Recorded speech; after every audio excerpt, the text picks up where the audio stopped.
When you lose a $75 million airplane, and more importantly, American lives are life is lost and wounded, I don't believe that you can call it a success. It's absolutely a success. And I think anyone who would suggest it's not a success does disservice to the life of Chief Ryan Owens. He fought knowing what was at stake in that mission. And anybody who would suggest otherwise doesn't fully appreciate how successful that mission was. I think anybody who undermines the success of that rage owes an apology and a disservice to the life of Chief Owens. Is that your message to Senator John McCain? That's my message to anybody who says that. Anybody. I don't know how much clearer I can be. Many years ago, when I was in prison in North Vietnam, there was an attempt to rescue the POWs. Unfortunately, the prison had been evacuated, but the brave men who partook on that mission and risked their lives in an effort to rescue us prisoners of war were genuine American heroes. Because the mission failed, did not in any way diminish their bravery and courage and a willingness to sacrifice for their fellow Americans who are being held captive. Mr. Spicer should know that story.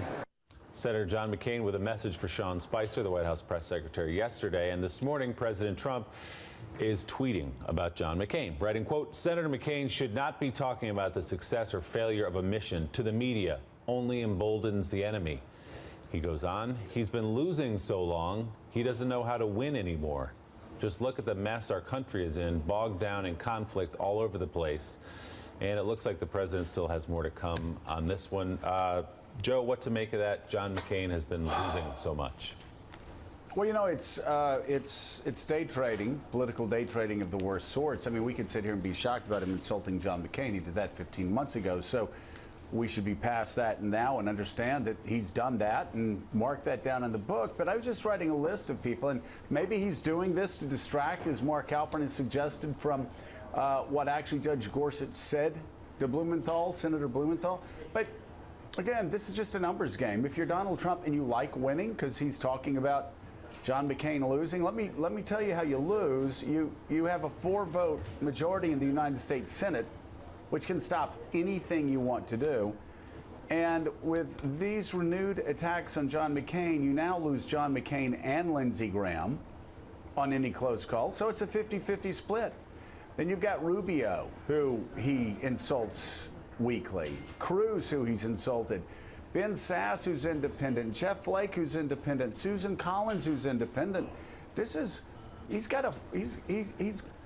can only give up 2 Republican senators, and he's just offended John McCain and, by extension, Lindsey Graham. Mike Barnicle, these numbers don't add up. They don't. This is so short-sighted politically. If that's the only standard you want to measure these tweets by, and obviously there are a lot more.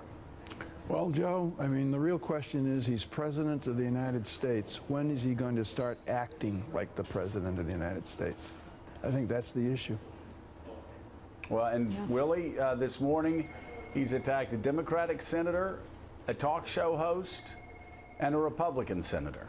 Yeah, in his tweets. Pretty extraordinary what that Democratic senator, Richard Blumenthal, just told us. Not only what Gorsuch told him in the meeting, but that Judge Gorsuch, Donald Trump's nominee to the Supreme Court, went and said, "Go tell the public what I've told you about the way Donald Trump's been treating the judiciary." Extraordinary. Joining us now here